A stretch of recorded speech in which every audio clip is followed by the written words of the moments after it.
राधे राधे। 11 दिसंबर 2024 को मोक्षदा एकादशी और गीता जयंती है। दिन बुधवार। यह मोक्ष प्रदान करने वाली आपके पितरों को भी मोक्ष प्रदान करती है। यह 11 दिसंबर को सुबह ब्रह्म मुहूर्त में 3:42 से शुरू होकर 12 दिसंबर को सुबह 7:05 से 9 इसका पारायण का समय है। तो इसलिए द्वादशी की समाप्ति 12 तारीख को होगी। गीता जयंती होने से गीता जयंती का और ज़्यादा महत्व बढ़ जाता है।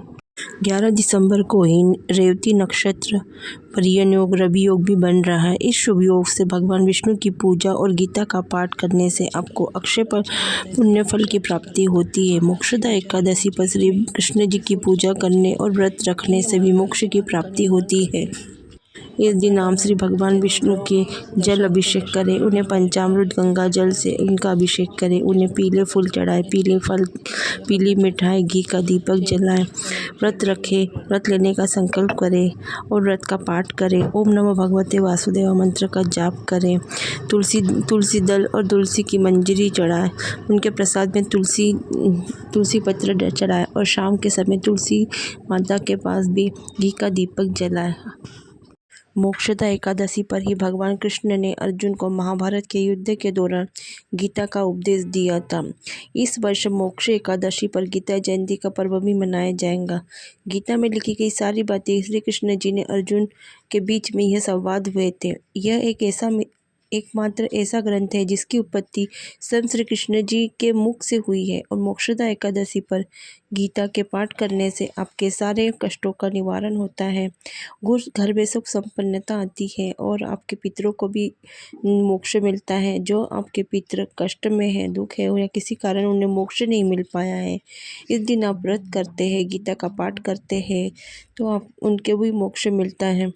श्री कृष्ण जी की पूजा का विशेष महत्व है और इसी दिन हम गीता जयंती मनाएंगे। सनातन धर्म में, हिंदू धर्म में गाय, गंगा और गीता को विशेष स्थान दिया गया है। सभी वेदों और उपनिषदों का सार कहा जाता है गीता को। श्री कृष्ण जी ने जो गीता का उपदेश अर्जुन को मनुष्य के जीवन का सार्थक बनाने वाली गीता का उपदेश दिया। गीता का ज्ञान व्यक्ति को दुख, क्रोध, लोभ और अज्ञानता के दल से बाहर निकालने के लिए प्रेरित करता है। सत्य, दया, प्रेम, सत्कर्मों और अच्छे काम करने की जीवन में हमें प्रेरणा देता है, मोक्ष को प्राप्त कर सकता है। गीता जयंती पर भागवत गीता का पाठ जरूर करें और श्री भगवान श्री कृष्ण की विशेष रूप से पूजा आराधना करनी चाहिए। कहते हैं कि एकादशी का व्रत करने से और पूजा करने से भक्तों को पुनः जन्मों के चक्रों से मुक्ति मिलती है और पाप और गलत कर्मों के लिए प्रायश्चित का काम करता है। इसलिए पूर्वज पुनः जन्म के चक्रों से मुक्त हो जाते हैं और मोक्ष को प्राप्त करते हैं। और नाम से ही मोक्ष एकादशी का मतलब और महत्व समझ में आता है।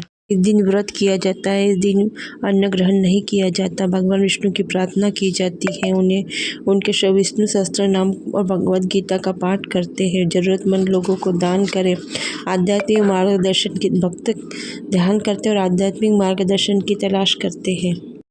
इस दिन आपको कौन से कार्य नहीं करने, इस दिन आपको चावल नहीं खाने, किसी की बुराई नहीं करनी, निंदा नहीं करनी, किसी के प्रति गंदे विचार नहीं रखने, तामसिक और नॉनवेज मांसाहारी चीज़ें नहीं खानी है, भगवान की ज़्यादा से ज़्यादा आराधना करें। इस दिन तुलसी जी ध्यान में होती है, इसलिए तुलसी माता को जल न चढ़ाएं। ज़्यादा से ज़्यादा अच्छे कर्म और भगवान की पूजा भक्ति में व्यतीत करें और गरीबों को दान करें। मेरी जानकारी ज़्यादा से ज़्यादा लाइक, कमेंट,